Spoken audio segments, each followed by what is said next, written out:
Darrell, we spoke after the Shrewsbury game. You talked about building blocks, so looking to continue the good work against Plymouth on Saturday. Yeah, I mean Shrewsbury, it was a gritty performance more than anything. To be honest with you, we haven't done well, to be fair, at Shrewsbury last couple of seasons. We got battered there last year, and the season before was a poor showing. So it's nice to come away with a positive result. You look back at the red card incident. Was it? Yeah, I thought he does win the ball on the second one, but his momentum takes it through. He's no worth appealing those sort of things. It's obviously disappointing for Joe, but yeah, we move on. Plymouth then, bottom of the table, but is it early September? Doesn't really matter. Doesn't matter, was it? It was bottom of the table last year, wasn't it? And then they flew up near the playoffs. They got good players. The squad's not changed around too much, to be honest with you. They lost one or two, but other than that, it'll be a tough derby game as we'd expect. Yeah, I think from knowing you in the past, it takes a good 10 games or so for the season to start taking shape. See, yeah, but listen, we're not going to paper over the cracks. It's been a disappointing, like I say, we don't want to keep going back. It has been a disappointing start. But one of the pleasing things for me is the honesty of the players. You know, none of my players are kidding themselves to know that they've been playing as well as the standards that are expected of them. Are they working hard on the training pitch? Very much so. Is everybody working hard to turn that round? Yes, they are. So let's try and build that block that we made, albeit a small block at Shrewsbury, and try and turn into a good performance Saturday. We often talk about work on the training ground, but that's not just kicking a ball and doing exercise. Is it a lot of communication as well, talking? Certainly is. Certainly a lot of obviously man management, because at every club in the country, even your players are on absolute fortunes. Confidence is a massive issue, and the mental state of players has to be very good. But my players also know that when you put on a performance, the Bristol Rovers appreciate it, and it's up to us to give our superb fans that performance to get them going. Because we have lost a little bit of trust at the minute. I get that, and I'll hold my hands up for that. So by gaining trust, what do? You stand up and be counted first and foremost.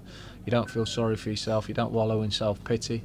You dust yourself down and you go again, and that's what footballers have to do. That's what managers and coaching staff have to do, and then put on performance, and this game can change quickly. Yeah, you want the Fortress Mem tag back as soon as possible, certainly don't you? Yeah. Certainly, yeah. Obviously, massively so. So your own forms are crucial in any league, in any team. So we'll be looking to put on. Obviously, got performances of the Accrington and the Southend game was very poor, nowhere near the standards we set, or I set them.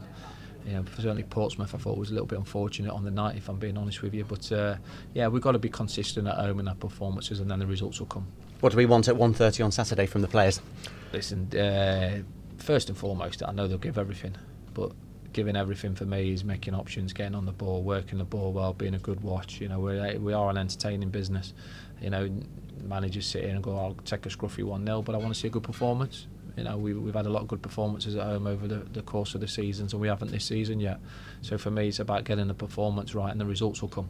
Are you liking the Stephen Payne-Tom Nichols partnership up top? Well, yeah, but Nico needs a goal. We know that. And Payne is working hard. He's got a couple of goals, so he's working hard. So yeah, just keep developing things. There's one or two lads that haven't had the opportunity yet as well that might get their opportunity. So we've got a squad that's.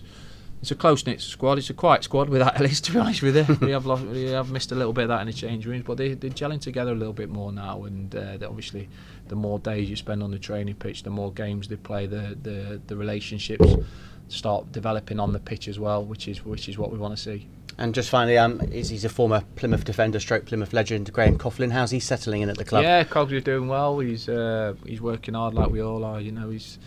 I've talked about it before. We got my backroom team's got a lot of promotions. You look through all the careers and the coaching careers; they've got promotions everywhere. So we've got a successful backroom team, and we've got to, try to build success into the players, into the group we've got. So certainly no problems with my staff. They're hard working, they're passionate, they care. Otherwise, they'd be out the door.